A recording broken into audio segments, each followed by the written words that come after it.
Hola, buen día. Hoy vamos a hablar de cáncer de próstata y lo que te van a preguntar en la rotación.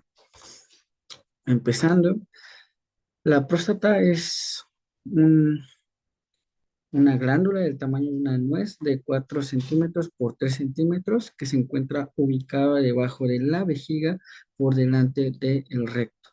Produce el líquido prostático que junto con el líquido de las vesículas seminales van a formar el semen. Está dividida en distintas zonas: la zona central, la fibromuscular, la de transición, la zona periférica y la región periuretral. Hablando sobre el cáncer de próstata, el más frecuente es el adenocarcinoma. Los distintos factores de riesgo que existen es una edad avanzada, más de 60 años, antecedentes familiares y raza. Los que tienen mayor incidencia son los pacientes afroamericanos y hay menor incidencia en pacientes asiáticos. En general, para los hombres, el riesgo de diagnóstico de cáncer de próstata a lo largo de la vida va a ser del 16% y las personas con mutaciones del BRCA van a estar predispuestas al cáncer de próstata. Va a ser en incidencia el cáncer número uno y en mortalidad el cáncer más frecuente de muerte asociada a cáncer en hombres. El segundo, el cuadro clínico del cáncer de próstata. Básicamente, la mayoría de los casos van a estar asintomáticos. Sin embargo, algunos síntomas pueden ser síntomas obstructivos, aumento del nictámero, la disfunción eréctil de nueva aparición, hematuria o hematospermia. Cuando la enfermedad es avanzada, suele tener localización metastásica a nivel óseo y los pacientes con metástasis en huesos pueden acudir por dolor, fracturas o compresión de raíces nerviosas. Por ende, como en la mayoría de los casos no va a tener sintomatología, es muy importante el cribado, el cual se va a realizar con el antígeno prostático. El valor liminar va a ser a partir de 4 nanogramos sobre mililitro. Sin embargo, los rangos de referencia por edad van a ir cambiando de acuerdo a la edad de los pacientes. De 40 a 49 años se espera que se tenga un antígeno prostático de 0 a 2,5 nanogramos sobre mililitro. De 50 a 59 años que sea de un 0 a 3,5 nanogramos sobre mililitro.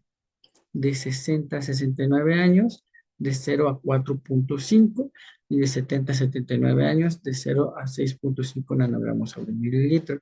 Sin embargo, los valores del antígeno prostático pueden aumentar cuando tenemos un paciente con hiperplasia prostática benigna, cuando tenemos prostatitis, retención aguda urinaria, después de una biopsia, después de una resección prostática transuretral tras una eyaculación.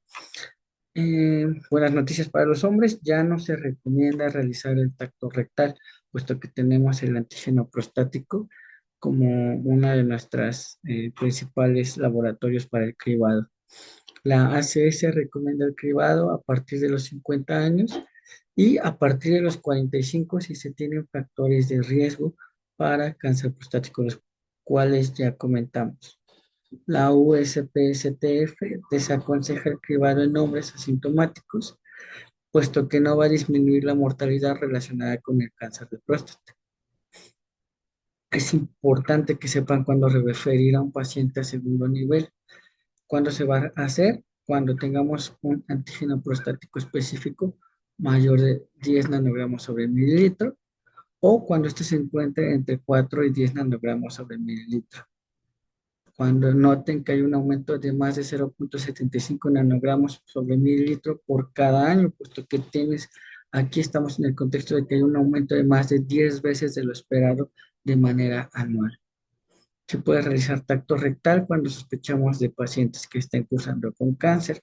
Sin embargo, tenemos otras alternativas, como biopsia dirigida con ecografía transrectal, en la cual se han de tomar de 6 a 12 muestras para después hacer una estadificación con las muestras de manera histopatológica. También se puede hacer resonancia magnética con múltiples parámetros, con o sin espiral endorrectal. ¿Por qué es importante la biopsia dirigida con 6 a 12 muestras? Porque se va a realizar una puntuación de Gleason. ¿Qué es la puntuación de Gleason? No es más que la observación histopatológica de esas muestras que se tomaron de la biopsia de próstata y se van a analizar los patrones más frecuentes para llegar a una puntuación final. Entonces, en esta puntuación se va a hacer la suma de los dos patrones más frecuentes. El que se encuentra más veces se va a escribir primero y después el segundo en frecuencia. La puntuación puede ir desde 2 hasta 10 puntos y vamos a encontrar que histopatológicamente existen 5 patrones. El patrón uno y 2 son muy parecidos, ya que hay nódulos bien delimitados y hay cantidad creciente de glándulas tumorales. En el patrón 3 de Gleason hay nódulos que están mal delimitados, con glándulas completamente separadas unas de otras. En el patrón 4, las glándulas están fusionadas unas con otras en un patrón de back-to-back.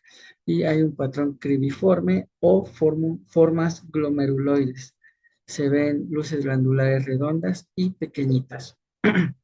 Y en el patrón 5 prácticamente se pierde la estructura glandular, hay células tumorales separadas de las estructuras glandulares y células indiferenciadas con ciertos patrones de necrosis. Entonces, lo que esperamos ver en un Gleason menor son que no haya prácticamente cambios o alteraciones en el epitelio glandular. Y ya cuando tenemos células que no se parecen al epitelio prostático, hablamos de un patrón 5. Y se va a dividir esto en 5 grupos de grado. El grupo uno va a ser aquel en el que tengamos un Gleason 3 más 3, que nos da un total de 6 puntos. El grupo 2 es un patrón 3 más 4, que nos da 7 puntos, y así sucesivamente hasta tener un patrón de 10 puntos o un grupo 5. El grupo 5 es el de 10 puntos, en el cual prácticamente todas las glándulas vamos a tener células indiferenciadas y datos de necrosis. Mientras menos se parezca a a las células de las glándulas de la glándula prostática, peor va a ser el pronóstico de este paciente.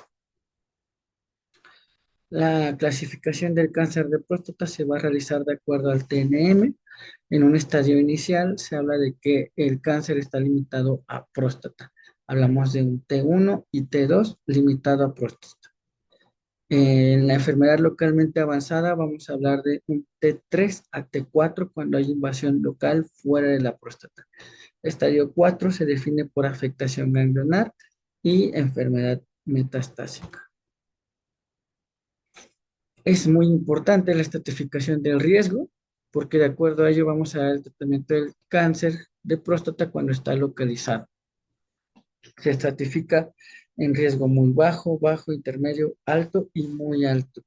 En el riesgo muy bajo, la puntuación de Gleason va a ser de más de un Gleason 1, más del 50% de las muestras patológicas que se encuentran, y el antígeno prostático va a ser de menos de 10 nanogramos sobre mililitro. Las pruebas de imagen prácticamente no están indicadas en este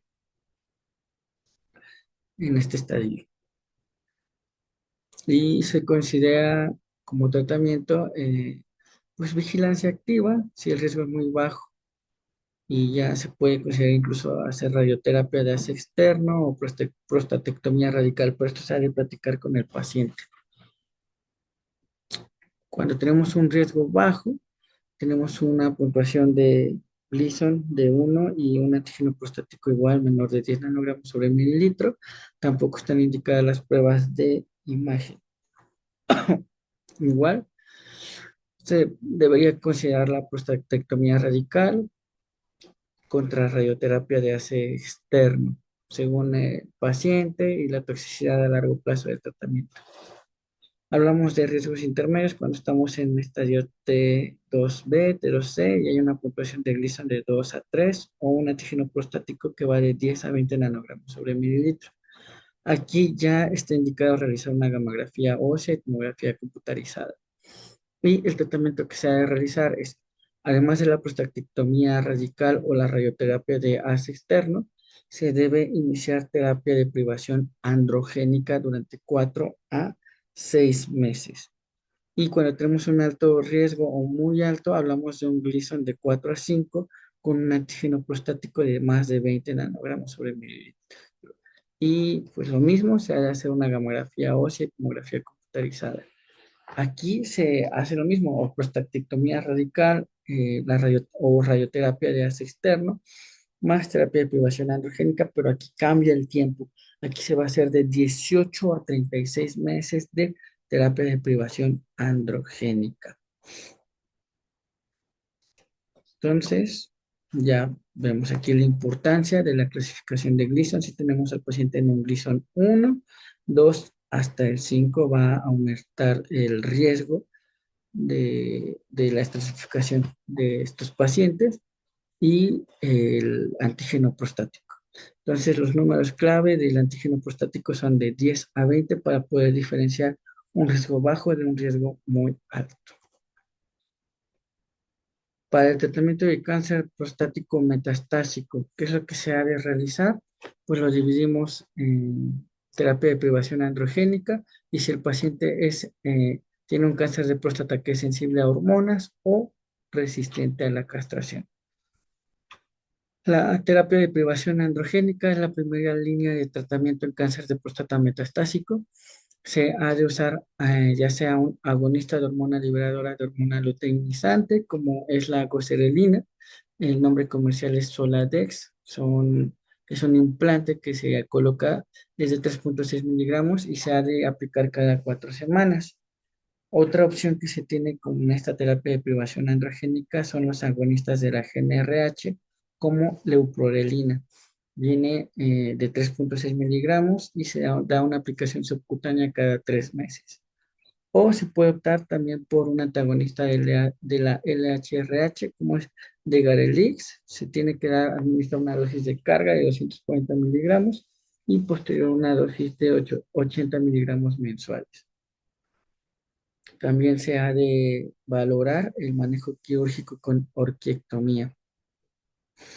Esta terapia de privación androgénica es con uno de estos medicamentos que ya comenté, se ha de elegir uno y sí o sí se le ha de sumar una terapia con antiandrógenos de primera generación, como es bicalutamida.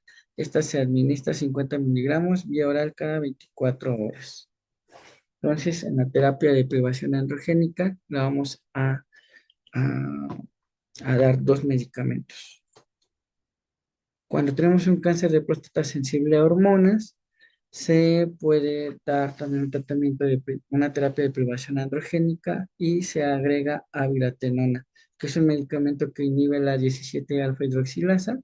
Se administra 2 tabletas de 500 miligramos cada 4 horas y se administra prednisona 5 miligramos para evitar la supresión de la suprarrenal. La segunda línea sería la terapia de privación androgénica más enzalutamida. Son tabletas de 40 miligramos y se administra 4 tabletas cada 24 horas. La tercera línea sería la administración de taxanos con docetaxel. Viene en presentación de 80 miligramos en 2 mililitros.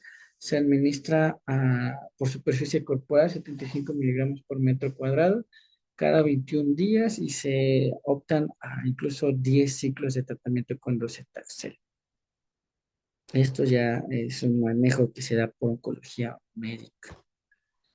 Eh, Cuando tenemos un cáncer de próstata que es resistente a la castración, las terapias son similares. Hay que recordar, siempre se tiene que mantener la terapia de privación androgénica. Esta no se quita en ningún contexto. Y se pueden administrar antiandrógenos de nueva generación, como es la abiraterona con la prednisona en el esquema que comentamos previamente, enzalutamida, darolutamida. Y cuando tenemos un cáncer de próstata en el cual ya se ha detectado que tiene el gen BRCA o el ATM, que son genes homólogos recombinantes, se puede administrar un inhibidor del PARP, como es olaparib. Pacientes que tienen síndrome de Lynch con inestabilidad de microsatélite elevada, se puede administrar pembrolizumab E incluso ya tenemos terapias génicas para el cáncer de próstata, como es la vacuna contra el cáncer en la presentación de Sipuleucel-T. Sipuleucel-T, pues es la terapia génica en la cual se toman linfocitos T del paciente, se exponen a diversos receptores de cáncer de próstata y se vuelven a administrar a este paciente para que esos linfocitos T activados se dirijan contra las células tumorales. Otras quimioterapias que tenemos al alcance sería docetaxel o cabazitaxel. Eh, la diferencia entre docetaxel y cabazitaxel es el precio. Cabazitaxel tiene un precio exorbitante de más de 180,000 pesos. Y a estas quimioterapias se les puede agregar cloruro de lutecio, pero ya son las últimas líneas de tratamiento. Asimismo, cuando tenemos pacientes que tienen metástasis óseas, se puede aplicar denosumab a dosis altas. Usualmente lo que se ve en otros servicios como reumatología es la administración de denosumab a 60 miligramos cada 28 días, pero cuando hablamos de metástasis a hueso, la dosis de denosumab sube hasta 120 miligramos cada 28 días. O también se podría optar por la administración de ácido zoledónico de 4 miligramos, 4 miligramos, o se puede reducir esa dosis de acuerdo a la función renal del paciente. Y pues aquí por último, pues les muestro una representación de esto que es como lo más nuevo, la vacuna contra el cáncer de Sipuleucel-T, en la cual lo que ya les comentaba, se toman células del paciente y se exponen a estos receptores, ya sean de la vía PAP o sí, de la vía PAP, y se infunde nuevamente al paciente para que estas células T ya modificadas se dirijan a las células tumorales. Y pues esto ha sido todo por el día de hoy. Ya saben, si gustan tomar las diapositivas, usarlas en alguna de sus exposiciones futuras, pueden hacerlo con mucho gusto, para eso están. Si tienen dudas, preguntas, comentarios, retroalimentación, lo pueden dejar en la caja de comentarios. Y sin más por el momento, pues me despido. Y pues díganle a sus papás que se hagan su chequeo y se midan el antígeno prostático. Nunca está de más.